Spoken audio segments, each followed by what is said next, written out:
One of the last works that Darwin ever published was called The Patterns of Movements in Plants. It was in 1880, and it was a detailed study of how plants perceive and respond to the mechanical forces around them, like light and gravity and touch. And you can see this when you go to your garden this spring, maybe like a pea plant, for example, vining up a trellis. You can clearly see how the tendrils are curling on contact with the trellis in order to support the growth of the plant. Well, in the 134 years since Darwin published his work, our understanding of mechanical perception in plants has advanced considerably, but there's still a lot that we don't know. When we think about how we as animals perceive mechanical forces, we're talking about using our nervous system. Our skin, can sense touch and heat. Our eyes perceive light. We can perceive gravity with our inner ear. And it's our brain that coordinates all of these signals into a single response, like moving away from a hot object. But plants don't have any kind of nervous system, yet we still see them responding in very complicated ways to many of these same forces. A Venus flytrap can close and capture its prey in 1/10 of a second, which is considerably faster than you can blink.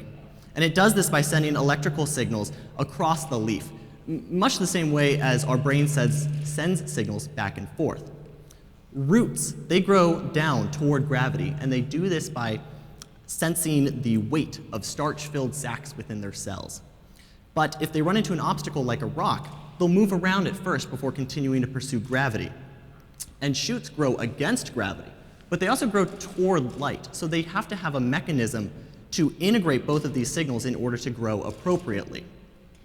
Now, the current challenges of this work involve uncovering the true mechanisms behind mechanical perception in plants. This is going to require understanding how one cell can communicate with its neighbor, how the memories of past mechanical events can inform future behavior, and how plant growth is coordinated over a lifetime. And the future of this work is happening right now aboard the International Space Station, where astronauts are conducting experiments on plants under microgravity, where gravity perception is severely limited.